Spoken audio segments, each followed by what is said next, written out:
আমার অনেক বোনেরা ওনারা কোরআন খতম করতে যে এমনভাবে তেলাওয়াত করেন, কোরআন তেলাওয়াতের আদব আর অবশিষ্ট থাকে না।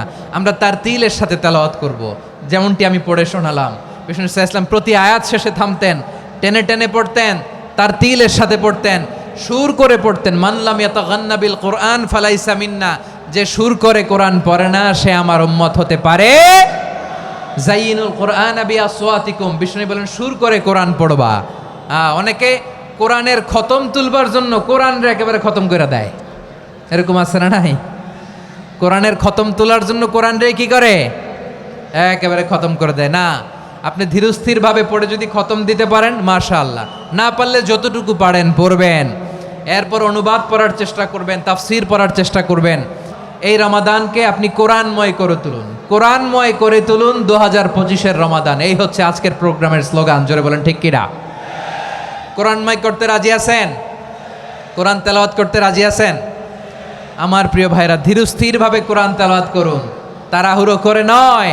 আনাস রাদিয়াল্লাহু তাআলা আনহু বলতেন, রুব্বা কারি লিল কোরআন ওয়াল কোরআন ইয়ালআনহু, কোরআনের অনেক কারি আছে যারা কোরআন পড়ে কিন্তু সওয়াব পায় না, বরং আল্লাহর কোরআন তার বিরুদ্ধে আল্লাহর দরবারে নালিশ করে আর লানত করতে থাকে। আমরা কি ওই রকম কোরআনের তেলাওয়াতকারী হতে চাই? না। ধীরস্থিরভাবে ওয়ারাত্তিলিল কোরআন তারতিলা, তার তিলের সাথে পড়বেন। বিষ্ণু ইসলাম কানা ইয়ামুদ্দু সাওতাহু মাদ্দান, টেনে টেনে পড়তেন।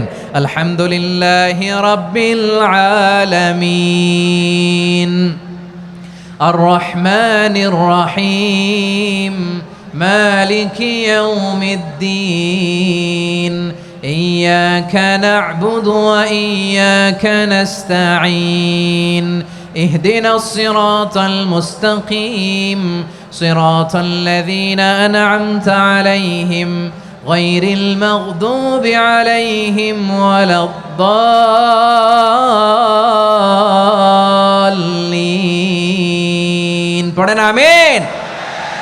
কানা ইয়ামুদ্দু সাওতাহু মাদ্দান, টেনে টেনে পড়তেন। ওয়া কানা ইউকাত্তিউ আয়াতাহু, ইউকাত্তিউ আয়াতান আয়াতান, প্রত্যেক আয়াত পড়ে পড়ে তিনি থামতেন। এভাবে কোরআন পড়তে হবে। আপনাদের জন্য এক অনন্য উপহার রয়েছে আমার পক্ষ থেকে, এক নজরে কোরআন। 114 সূরার সারমর্ম, সার নির্যাস আমরা নিয়ে এসেছি এখানে বাংলা ভাষায়। আমার জানা মতে খুব সম্ভবত এই প্রথম কাজ, কেউ করে নাই। আরবিতে পাবেন এরকম অনেক বই, ইংরেজিতে কিছু কাজ আমরা দেখেছি, কিন্তু বাংলায় পাবেন না। এত চমৎকারভাবে আমরা সূরাগুলোর সারমর্ম, সার নির্যাস তুলে ধরার চেষ্টা করেছি। 5 পৃষ্ঠায় আপনি জেনে যাবেন এই সূরার সেন্ট্রাল থিম কি। 5 পৃষ্ঠায় জেনে যাবেন মেজর থিম কি, এই সূরায় কি কি নিয়ে আলোচনা করা হয়েছে, এই সূরা থেকে মূল লেসন কি, মূল শিক্ষা কি, সহজে আপনারা বুঝে যাবেন। সুযোগ হলে এটা সংগ্রহ করবেন। আপনারা যে কোনো ধরনের ভালো অনুবাদ আপনারা পড়বেন, তাফসির পড়বেন। আমরা কোরআনময় করতে চাই। খতম কোরআনে রমাদানের 1 খতম দেওয়ার একটা সহজ পদ্ধতি হচ্ছে, রমাদানের প্রতি নামাজের পরে 4 পৃষ্ঠা। প্রতি নামাজের পরে কয় পৃষ্ঠা? 4 পৃষ্ঠা। তাহলে 5 ওয়াক্তে 4 পাঁচা 20 পৃষ্ঠা। হেফজে কোরআনগুলো 20 পৃষ্ঠা 1 পারা। এভাবে 30 দিনে আপনার 1 খতম হয়ে যাবে।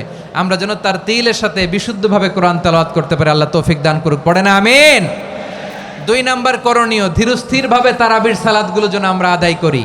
তাড়াহুড়ো করবেন না আল্লাহর ওয়াস্তে, তাড়াহুড়ো করবেন না, তাহলে কোরআন আমাদের জন্য বদদোয়া করবে। তাড়াহুড়ো করবেন তারাবির নামাজে।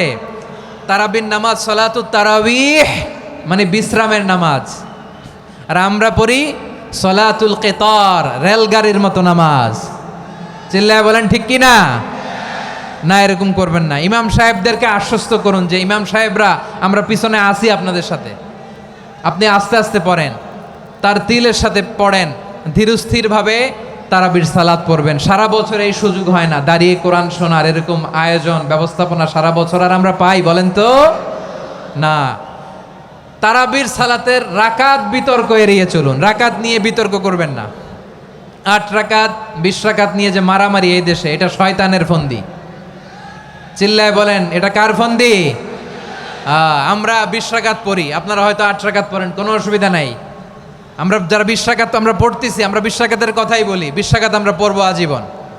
সৌদি আরবে মক্কা মদিনায় 20 রাকাত পড়ে, কোনো অসুবিধা নাই। অন্যান্য মসজিদগুলোয় 8 রাকাত পড়ে। এই নিয়ে এদের মধ্যে মারামারি আছে?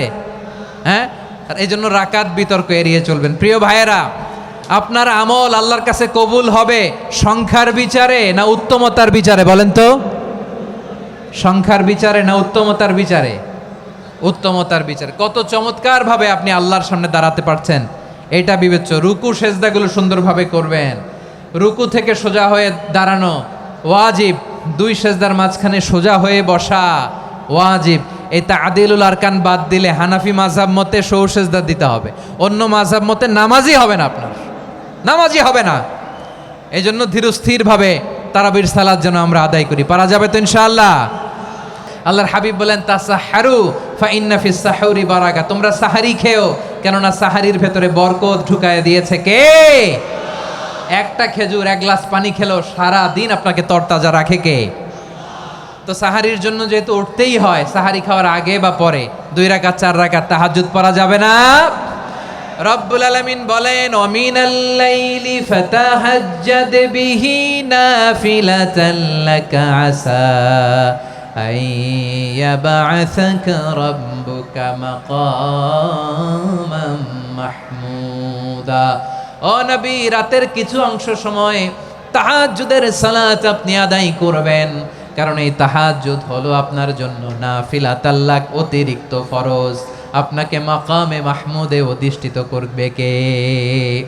এজন্য যারা সম্মানিত হতে চান, সম্মানের আসনে যেতে চান, তাদের জন্য তাহাজ্জুদ অবধারিত।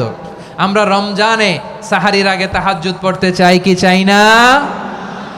এই নামাজটারে আল্লাহ বড্ড ভালোবাসেন। কেন জানেন? কারণ গভীর ঘুমকে স্যাক্রিফাইস করে আমরা এই নামাজ পড়ি। ঘুমের আরবি জানা আছে কারো? ঘুমরে আরবিতে কি বলে? অনেকগুলো আরবি আছে। একটা আরবি হচ্ছে নুআস, তন্দ্রা, তন্দ্রা, আমানাতান নুআসা কোরআনে এসেছে। আরেকটা আছে ঝিমুনি, ঝিমুনি, এইভাবে ঝিমুনি আসে ঘুমের আগে, এটারে বলে সিনা। এটারে কি বলে? সিনা। স্বাভাবিক ঘুমকে আরবিতে বলে নাউম। স্বাভাবিক ঘুমকে কি বলে?